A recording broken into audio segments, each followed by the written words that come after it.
Então, meus irmãos, o tema do nosso encontro de hoje é fé, que se encontra lá no capítulo 11 do livro 3. E nesse capítulo, o C.S. Lewis ele diz que vai falar a respeito de duas concepções de fé. Vai trabalhar dois conceitos de fé. Nesse capítulo 11, ele vai trabalhar um pouco o primeiro conceito e ele começa a introduzir o segundo conceito ainda nesse capítulo 11. Então, a gente vai ver um dos aspectos da fé que ele trabalha nesse livro e depois ele introduz ainda um pouco do que ele vai falar no próximo capítulo, que é o capítulo 12. E aí, no próximo capítulo, a gente encerra o livro 3. Olha quanto que a gente já avançou, né? De pouquinho em pouquinho, a gente caminha aí uma milha, né? A gente caminha bastante. Então, a gente já está terminando o livro 3 e depois a gente já vai encerrar o livro do C.S. Lewis. Olha só, esse ano a gente termina, hein? Muito bem. Ah, ele menciona a fé em um dos aspectos enquanto aceitar ou referir-se às doutrinas cristãs como verdadeiras. Aceitar ou referir-se às doutrinas cristãs como verdadeiras.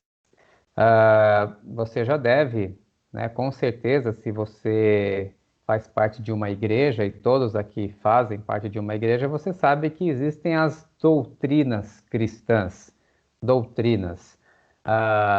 Que doutrinas seriam essas? Hoje se confunde muito esse termo doutrina, ele pode ter vários significados, né? Então, por exemplo, se você fez parte de uma igreja pentecostal tradicional, existia aquele chamado culto de doutrina. E aí, naquele culto de doutrina, se ensinava aí algumas doutrinas daquela igreja. E às vezes a doutrina ela poderia estar restrita, por exemplo, a nossa doutrina aqui é que o homem deve se vestir de determinada forma, mulheres devem se vestir de determinada forma, mulheres não podem cortar o cabelo, homens sentam de um lado, mulheres de outro. Mulheres têm que colocar um véu na cabeça, homem tem que estar sempre com a barba bem feita. Então, alguns, né, entendem isso como doutrina. Quando C.S. Lewis fala de doutrinas cristãs como verdadeiras, eu entendo, pelo contexto todo do livro, que ele está dizendo respeito a aquelas dimensões daquilo que nós acreditamos e está dentro do cristianismo. Então, por exemplo, alguns poderiam até chamar de dogmas, quando você diz assim: Jesus Cristo é verdadeiramente Deus, verdadeiramente homem. Isso é uma doutrina, uma concepção cristã a respeito da pessoa de Cristo. Ou quando se diz assim, nós cremos em um único Deus, nós somos monoteístas, mas cremos num Deus que são três pessoas, Pai, Filho e Espírito Santo, sendo que um não se confunde com o outro, e cada um teve o seu papel na criação, cada um tem seu papel na redenção, cada um tem o seu papel no governo do mundo. Então, veja, isso é uma outra doutrina. Falando dessas duas doutrinas, nós estabelecemos aquilo que todos os cristãos acreditam ou acreditaram no decorrer de 2000 anos. Então, essas duas doutrinas aí, a da Santíssima Trindade e da humanidade e divindade de Cristo, todas as chamadas igrejas, vamos chamar assim, ortodoxas, né, que é o discurso que considerou-se verdadeiro desde a época dos apóstolos até os dias atuais, todos sempre entenderam isso daí como verdade da fé, doutrina da Trindade, da divindade, da verdadeira humanidade de Jesus. Então você vem estudando isso desde o início do cristianismo, a história das heresias, as grandes discussões, os grandes concílios da igreja, tudo isso daí. foi sendo estabelecido. E depois você vai tendo algumas diferenciações entre as igrejas. Então, por exemplo, a igreja ortodoxa, que se separou da igreja católica romana em 1054, ou que se separaram, cada uma delas, embora muito parecidas, tem as suas diferenças doutrinárias. Então, por exemplo, a igreja ortodoxa, você não tem a crença em um papa infalível, por exemplo, como você tem na igreja romana. Na igreja ortodoxa, você não tem a crença em um purgatório, como você tem na igreja católica romana, não é mesmo? E aí, quando você vem para o período da reforma, aumentam ainda mais as diferenças das igrejas reformadas, seja para com a igreja católica ou seja para com a igreja ortodoxa. Então, a igreja protestante começou a entender que o homem é salvo somente pela fé, o sola fides, que a palavra de Deus escrita, ela é a maior fonte de autoridade, sendo que na igreja católica romana e nem na ortodoxa não é bem assim, que é o chamado sola scriptura.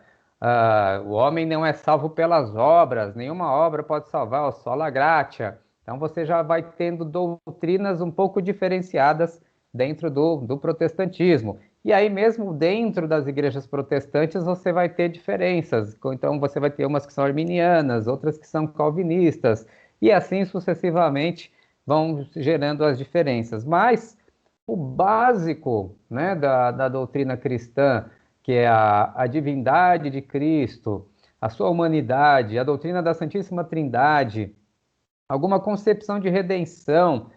Todo cristão entende que Jesus deu a vida para salvá-lo, embora cada um explique a redenção de um modo um pouco diferente, mas todos de algum modo entendem que foi a morte de Cristo e a sua ressurreição que possibilitaram a salvação do gênero humano.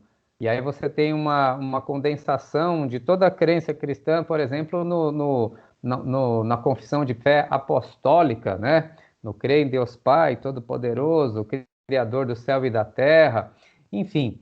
Então, são algumas concepções doutrinárias.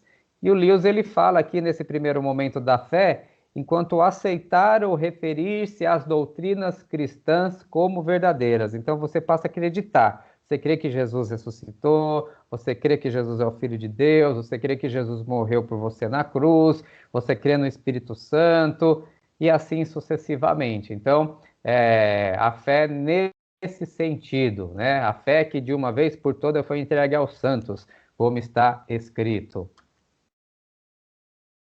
Mas aí a gente pode se perguntar: a fé nesse sentido é uma virtude?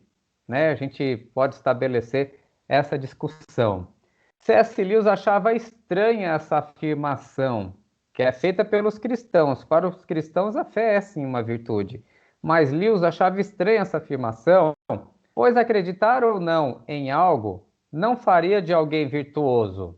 E é verdade, acreditar ou não acreditar em algo não necessariamente faz alguém virtuoso. Alguém pode acreditar em todas as doutrinas do cristianismo e ainda não ser verdadeiro, não ser virtuoso. Além do que, as pessoas acreditam ou não em algo a depender das evidências mais apropriadas. E se falhar nisso, não significa necessariamente que seja má pessoa. Então, o que ele está dizendo aqui? Você acredita em determinada doutrina porque para você aquilo faz sentido. Mas se um dia vier alguém e te demonstrar que o que você não acredita não faz sentido, você pode mudar de crença, mudar de opinião.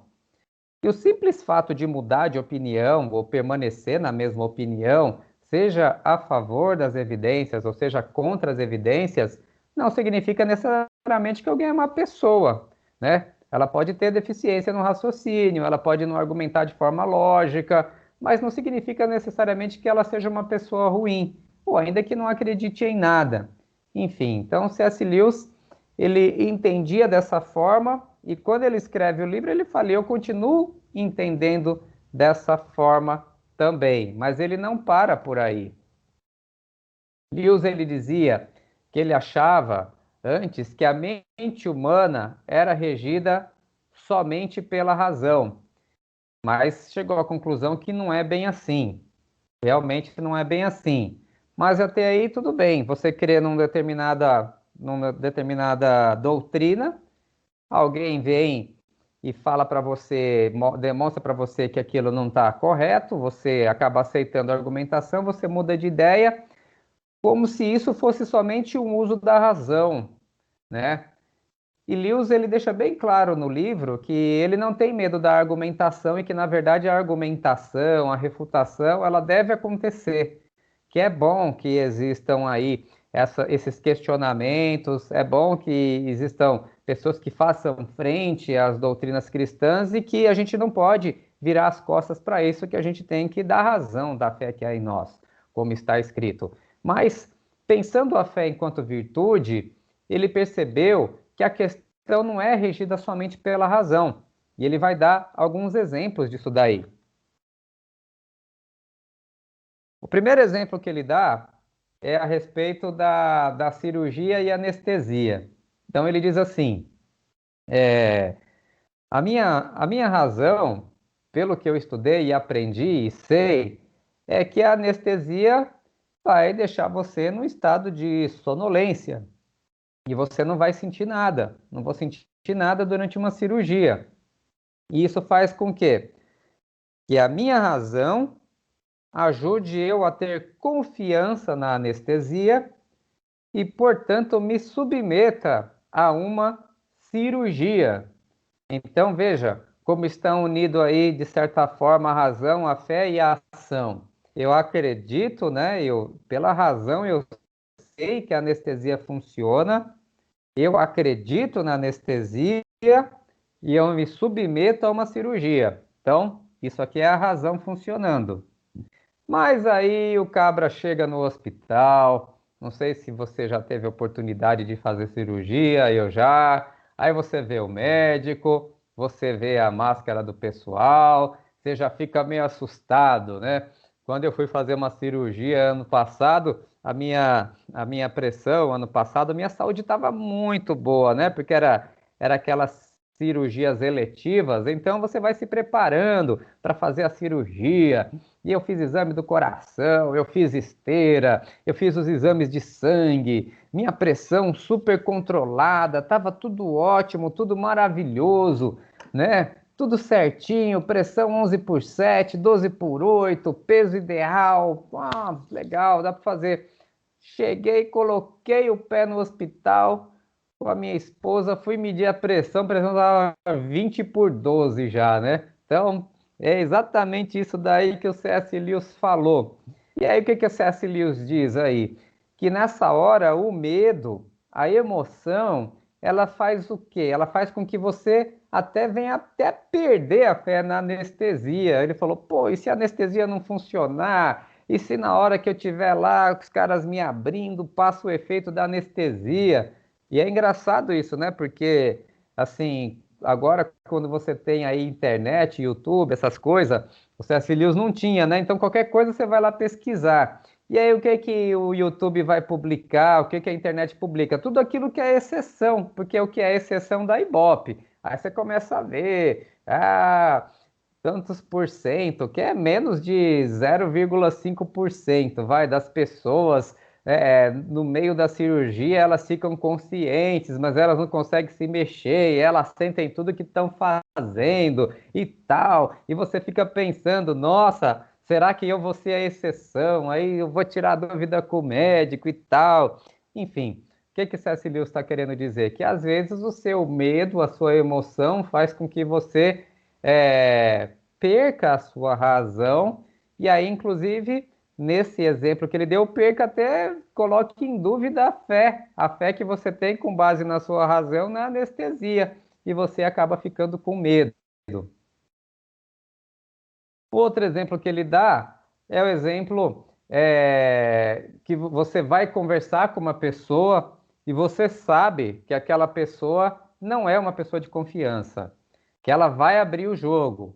Mas por algum motivo você gosta daquela pessoa, você acha aquela pessoa bonita, e diante, ou você está apaixonado, enfim, e diante daquela pessoa, embora você saiba que ela é uma pessoa, que ela não guarda segredo, que ela não é uma pessoa de confiança, mas pelo fato de você estar emocionalmente apegado, você vai lá e abre o jogo. Ou seja, você tinha uma ideia, você tinha uma razão, né? Você sabia que a pessoa não era de confiança, você tinha uma fé, uma convicção de que você não poderia falar, abrir o jogo com essa pessoa de qualquer uma situação, mas você vai lá dominado pela emoção, por conta de alguma atração, alguma queda que você tem, você vai lá e abre o jogo com essa pessoa. Enfim, a gente, né, sempre ouve falar disso daí, dessas histórias aí de envolvimentos nesse sentido, pessoas que se envolvem com outras, mesmo sabendo que não são boas pessoas, que não vão fazer bem, mas elas não seguem a sua razão, elas não seguem a sua convicção, elas acabam se deixando levar. Então, esse é um segundo exemplo que o C.S. Lewis deu a respeito desse assunto. Um terceiro exemplo que ele fala no livro é uma criança que está aprendendo a nadar. Não precisa ser uma criança, pode ser um adulto também que não saiba nadar. Então, aqui eu coloquei a foto desse menino na água do mar, numa praia. Mas, assim, imagine uma pessoa que está aprendendo a nadar, ele olha para a piscina, ele sabe que tem, ele sabe pela razão, ele sabe que ali tem professores, pela razão, ele sabe que qualquer coisa, numa parte mais rasa da piscina, é só ele ficar em pé, que ele não vai se afogar. Ele sabe, pela razão, né, que difícil, que demora para uma pessoa, não é assim tão rápido também, né? Tá todo mundo olhando ali, se a pessoa vacilar no nado, tem alguém para ajudar. Ele sabe, porque ele já viu que pessoas calmamente conseguem boiar na água, mesmo que não saibam nadar. Então, tudo isso ele sabe. Ele acredita nisso porque ele sabe que isso é verdade. Mas chega na hora lá de aprender a nadar, dá desespero, fica com medo, começa a se debater, não quer entrar na água, começa a chorar, enfim, o medo, ou algum trauma, ou algum problema, ou alguma fobia faz com que ele perca a fé nos professores, que ele perca a fé naquilo que ele sabe que é verdade, que dificilmente alguém vai se afogar numa aula de natação e ele não consegue se entregar ali na hora aos professores, não consegue fazer a sua aula de natação. Então, o que C.S. Lewis está dizendo aqui? Que há diversas circunstâncias que podem fazer com que uma pessoa ela deixe de acreditar em algo, ainda que a razão dessa pessoa diga que aquilo é verdade, né? Eu sei que isso é verdade, mas acontece alguma coisa no meio do caminho que a pessoa acaba deixando de acreditar. Então, tudo isso ele fala como exemplos.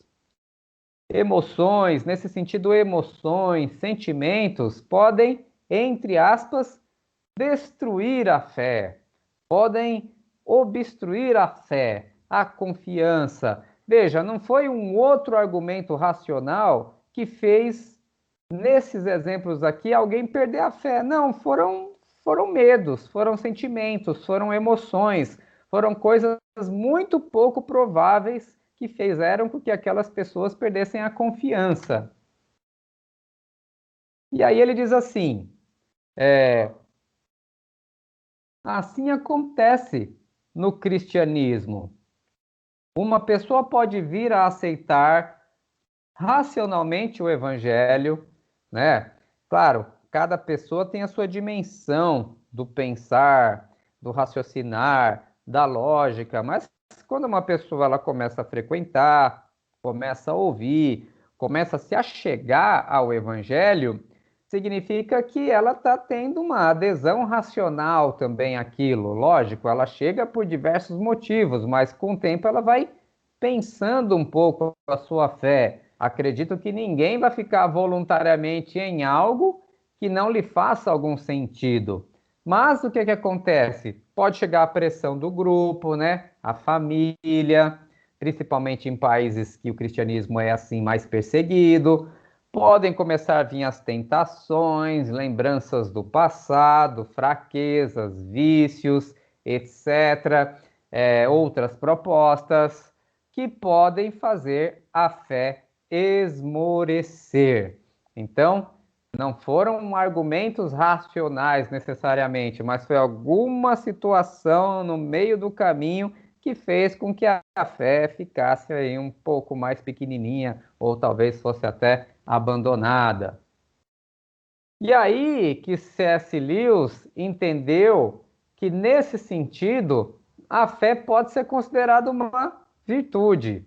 Ele diz assim: a fé, nesse sentido, é a arte de aderir a coisas que a sua razão já aceitou, apesar de seus estados de espírito inconstantes, pois os humores vão mudar, independentemente da visão que a sua razão assuma. Vou ler novamente. A fé, nesse sentido, é a arte de aderir a coisas que a sua razão já aceitou.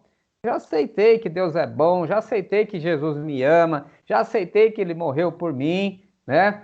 Apesar de seus estados de espírito inconstantes, pois os humores vão mudar, independentemente da visão que a sua razão assuma. Ou seja, novamente a ideia aí do humor, da emoção, das circunstâncias que nos cercam. Por isso a fé é uma virtude tão necessária. Então, essa perseverança na fé pode ser vista como uma virtude. É preciso desenvolver o hábito da fé. É preciso desenvolver o hábito da fé. E aí ele diz: como desenvolver o hábito da fé? Como desenvolver? Aqui me lembra até um pouco daquela parte que a gente estudou a respeito do amor. Quando você tem atos de amor, ainda como se você não estivesse sentindo nada. Eu acho que é um pouco por aí mesmo. Ele diz assim: primeiro, reconhecer o fato de que os estados de espírito mudam. Então, às vezes você está legal, às vezes você está triste, às vezes você está enjoado, às vezes você está encabulado, às vezes você está alegre, e os estados de espírito mudam. Mas ter certeza de que, uma vez que você tenha aceitado o cristianismo, então algumas de suas doutrinas principais devem ser mantidas todos os dias, de maneira deliberada em sua mente por algum tempo. Ou seja, me parece que ele está falando aqui a respeito de uma disciplina. Ninguém chega no cristianismo, no evangelho, é, da seguinte forma: a pessoa vai lá, estuda todas as doutrinas, eu vou ficar expert em cristologia, vou ficar expert em eclesiologia, vou ficar expert em soteriologia, vou ficar expert em escatologia. Depois que eu estudei tudo, que eu vi a visão de todos esses autores, agora eu vou me tornar cristão porque eu aceito. Ninguém, a gente sabe que ninguém fica cristão desse jeito. Mas a gente sabe que tem ali algumas doutrinas, como a gente vem falando até aqui, que são mais assim, estão mais no âmbito do dia a dia da fé cristã, como, por exemplo, a própria fé em Cristo, como a própria necessidade de se arrepender dos pecados, como a própria necessidade de abandonar as obras mortas, como está escrito lá no início do capítulo 6 da Epístola aos Hebreus. Então, ali os fundamentos da fé. Algumas coisas ali, o meu temor é que algumas comunidades podem até abandonando esses próprios fundamentos, né? Tanto que não se fala em arrependimento, não se fala em santidade, não se fala em abandono do pecado, em renúncia, enfim, né, em soberania de Deus. Então é preocupante. Mas espera-se o quê? Que ali, pelo menos as bases, os fundamentos da fé cristã sejam lançados, né, em todas as pregações, no culto de Santa Ceia, né? Enfim, basta pregar a palavra de Deus que você vai se deparar com essas doutrinas aí.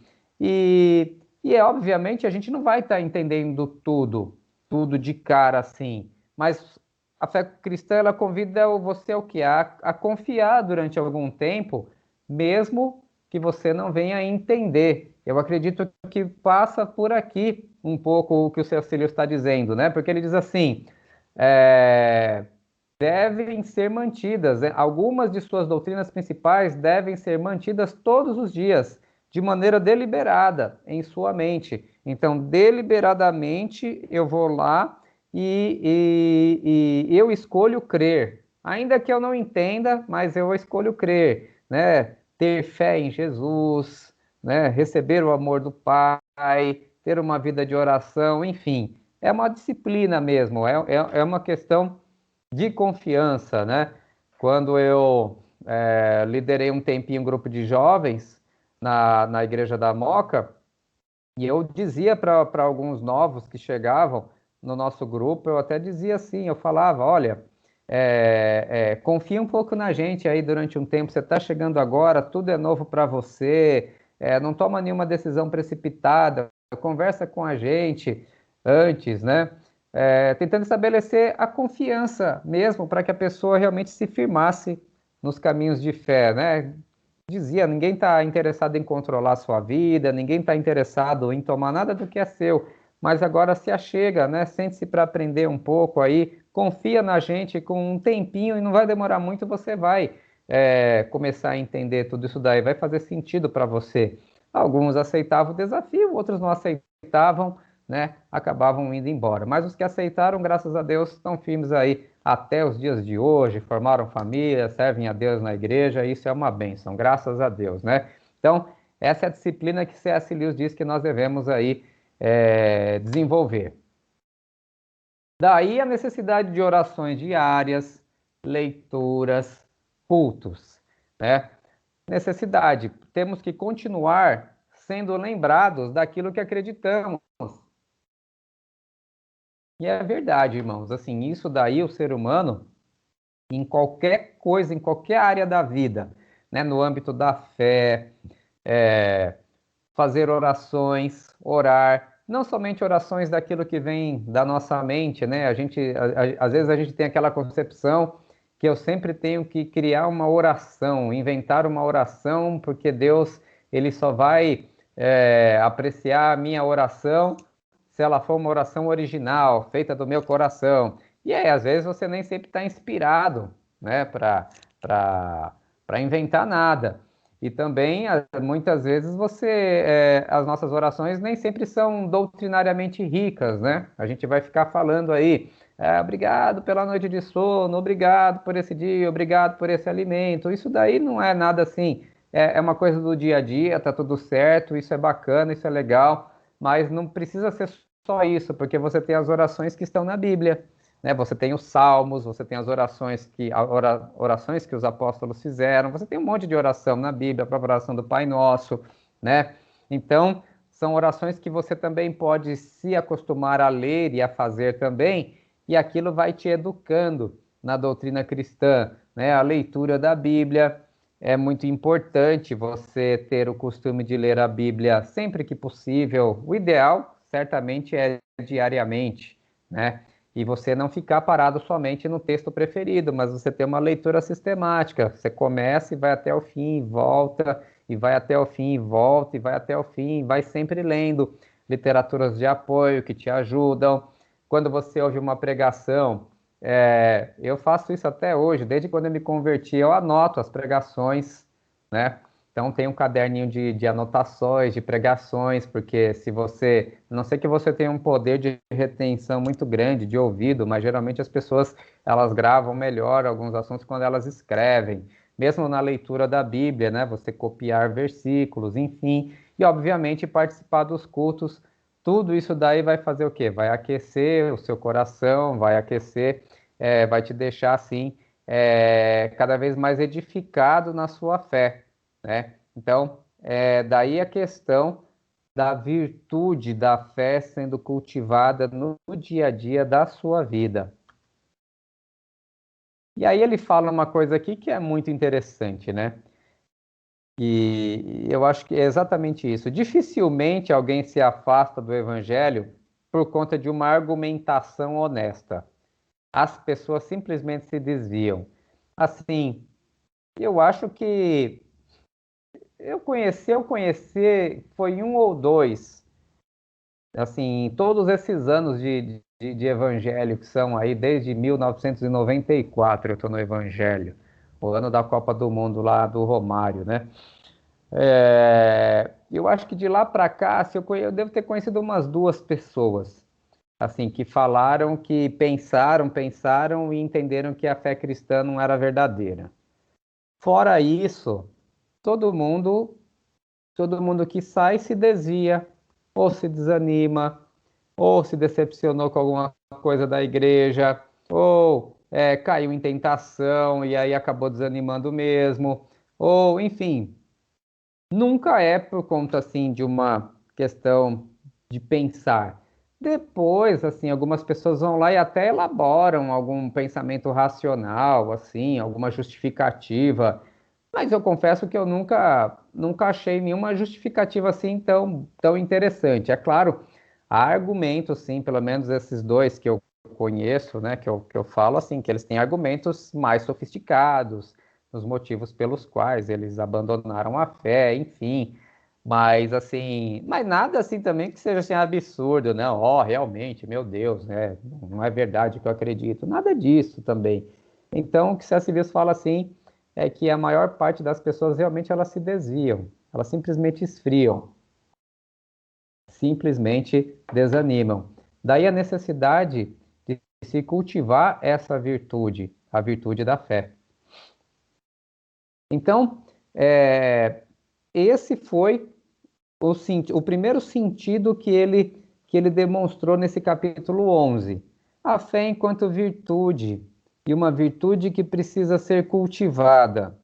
Uma fé que significa acreditar que doutrinas cristãs são verdadeiras, né? Ele não estabeleceu exatamente quais doutrinas, mas certamente são doutrinas de fé mesmo, doutrinas é, daquilo que nós acreditamos e de prática também, né? Então seria uma ortodoxia ou uma ortopraxia, por assim dizer. E aí ele começa nesse capítulo a introduzir um outro sentido da fé, que é num sentido um pouco mais alto, e eu interpretei como se fosse uma introdução daquilo que ele vai dizer no capítulo 12. Eu tinha pensado no primeiro momento em juntar os dois capítulos e dar tudo de uma vez, mas eu acho que a gente não precisa correr. Se a gente fizer mais devagar, assim dá para a gente mastigar um pouco mais. Eu acho que ninguém está com pressa, enfim. Então, acho que seria mais produtivo fazer dessa forma mesmo, seguindo os capítulos do livro, né? Então, fora também que eu não tenho tanto tempo assim para preparar, é mais fácil preparar um capítulo do que dois. Na verdade, talvez esse acaba sendo até o maior motivo, né? Enfim. Então ele vai falar um pouco, ele diz que vai introduzir a fé em um sentido mais alto e ele vai começar a falar algumas coisas que eu interpretei como uma introdução, que ele vai falar realmente só no próximo capítulo. Ele diz assim: acredito que ele está aí novamente fazendo as suas comparações. Ele diz: o primeiro passo em direção à humildade era dar-se conta de que é uma pessoa orgulhosa. É algo que ele disse num capítulo anterior. Ele tinha falado isso, que o primeiro passo em direção à humildade é se dar conta de que você é uma pessoa orgulhosa, né? E o segundo passo é fazer uma tentativa séria de praticar as virtudes cristãs, de tentar viver do modo como o cristianismo diz, ou como o evangelho diz que nós devemos viver. Então, ele estabeleceu isso daí. E ele diz: ninguém sabe o quanto é mal enquanto não tiver se esforçado para ser muito bom. Ninguém sabe o quanto é mal enquanto não tiver se esforçado para ser muito bom. De fato, né? Eu não sei se se o ser humano consegue fazer isso, tomar essa decisão somente por si próprio ou se ele precisa de uma ajudinha de Deus. Acho que ele precisa de uma ajuda de Deus para isso. Mas, por exemplo, é, nós estamos estudando o Sermão do Monte de domingo. Se você tentar praticar o que está escrito no Sermão do Monte, todo ali capítulo 5 a 7 do Evangelho de Mateus, você vai perceber a dificuldade dentro de si próprio, né? Alguns mais em uma área, outro mais em outras áreas, né? Que Jesus fala da ira, Jesus fala da cobiça, Jesus fala da ansiedade, Jesus fala para matar completamente aquela coisa, aquele desejo de aparecer e de ser aplaudido o tempo todo, né? Nas virtudes lá do capítulo 6, quando ele fala da oração, do jejum, quando ele fala da caridade. Então, se você fizer pegar o Sermão do Monte, falar, eu vou tentar viver tudo que está aqui, ou então uma epístola como a epístola de Tiago, você vai verificar que há dificuldade ali. E aí, talvez você chegue à mesma conclusão que o apóstolo Paulo lá em Romanos 7, né? Miserável homem que sou. Você vai se ver caindo muitas vezes, né? Você vai percebendo essa dificuldade. Talvez você tenha chegado um dia à fé cristã com muita alegria, aquilo foi um brilho, foi maravilhoso, tal. Lewis ele até fala isso, né? Passa aí, mas depois de umas 6, 7 semanas ali tentando praticar as virtudes, você vai ver que o negócio não é tão fácil assim. E ele diz na página 189, é uma ideia tola que, por sinal, é muito divulgada, a de que pessoas boas não sabem o que significa ser tentadas. Essa é uma mentira deslavada, ele diz. Por que que ele diz isso daí? Somente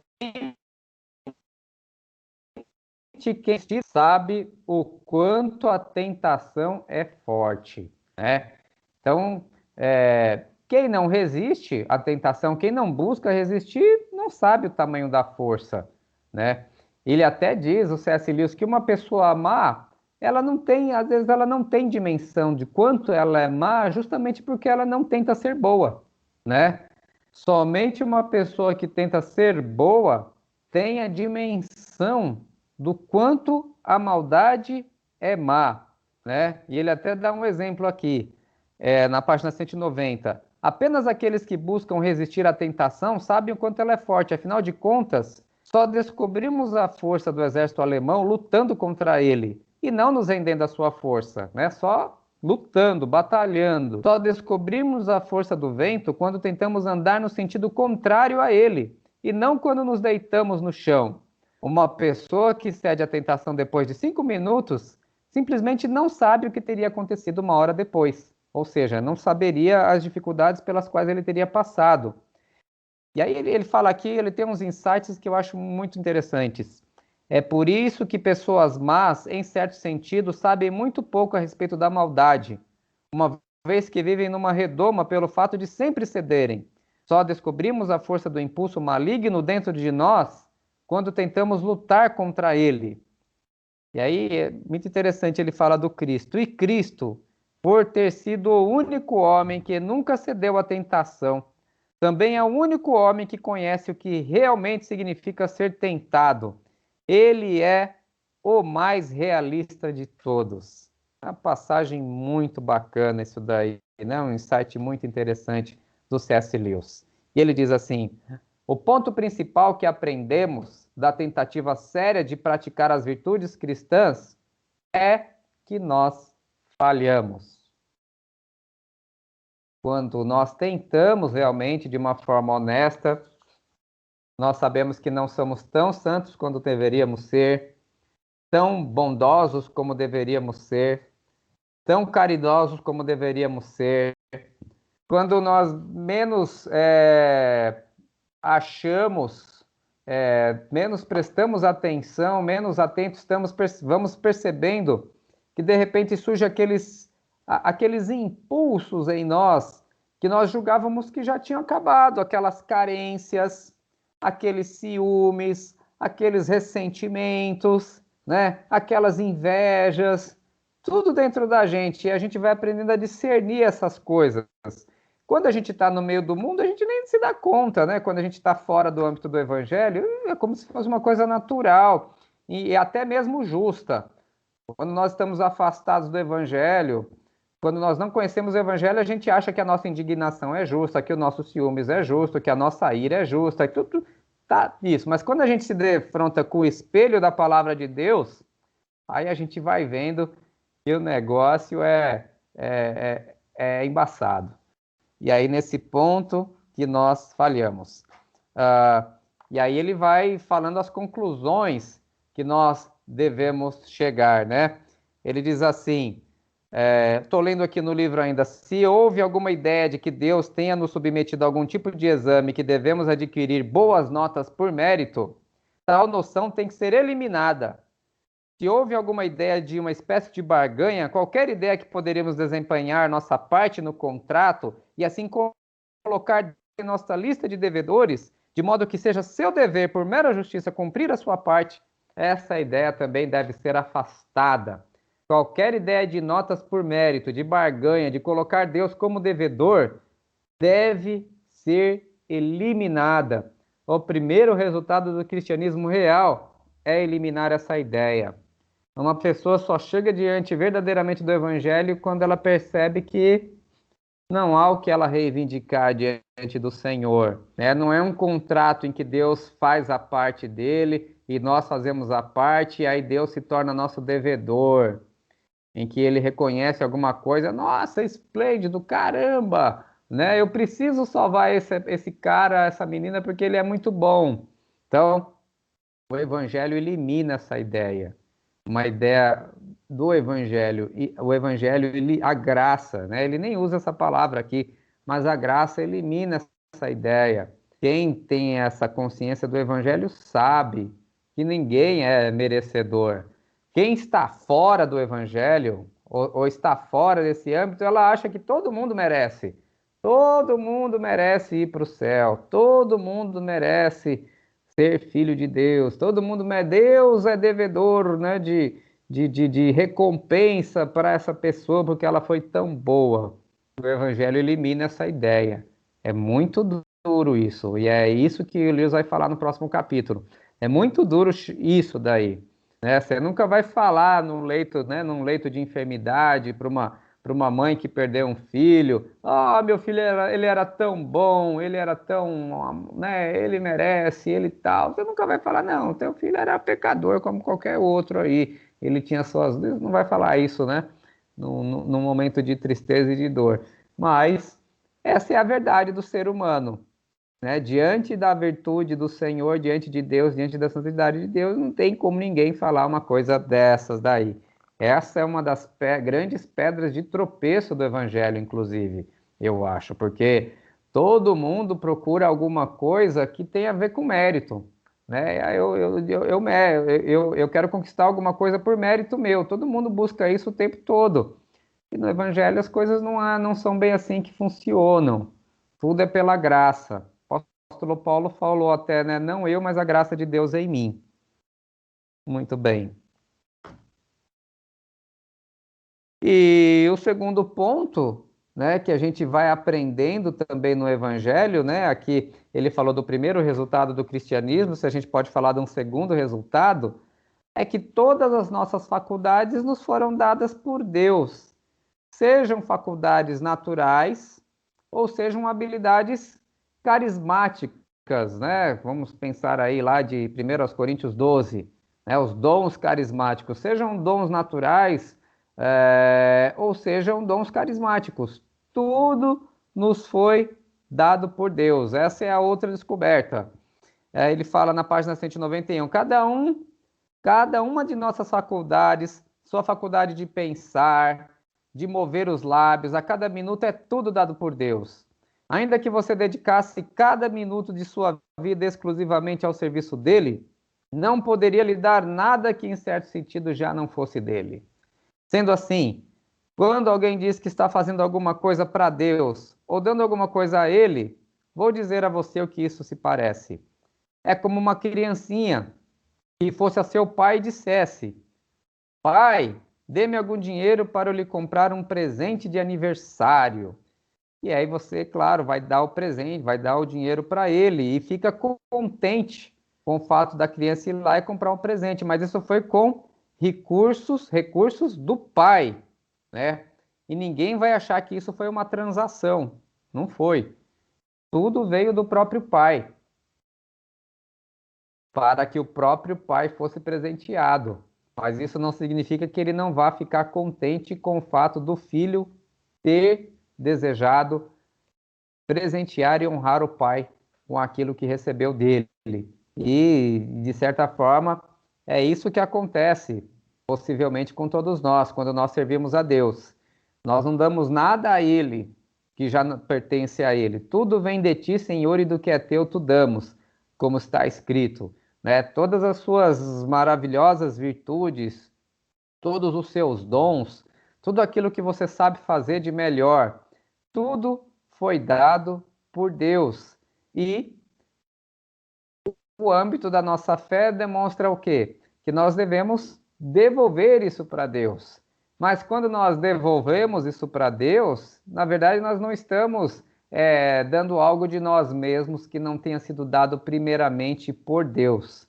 Mas é assim que deve ser mesmo. É assim que as coisas devem acontecer, conforme foi dito, né? Tudo vem dele e tudo que é dele nós devolvemos para ele. As pessoas elas podem pegar essas faculdades e usarem para si próprias, essas habilidades e usarem para o mundo, enfim. Aí, né, a decisão, a liberdade que Deus dá para cada um. O erro que não se pode cometer é achar que está tendo algum tipo de troca, algum tipo de barganha, deixando Deus com algum tipo de dívida para conosco, porque isso não é verdade. Deus não nos deve nada. E é com essas ideias que o C.S. Lewis introduz aquilo que ele vai falar acerca da fé no segundo sentido. Veja, no primeiro sentido ele falou da fé como uma virtude que deve ser aí preservada, né? Deve ser perseverada aí pela prática, pela disciplina e pela dedicação. E agora ele introduziu com essas ideias aquilo que ele vai falar da fé num segundo sentido, mas isso daí é o que nós vamos falar na próxima aula, no próximo capítulo. E assim encerra esta breve, não tão breve, apresentação do dia de hoje, meus irmãos. E agora eu abro aqui, a gente para de gravar, mas eu abro aqui para os irmãos aí darem a sua opinião.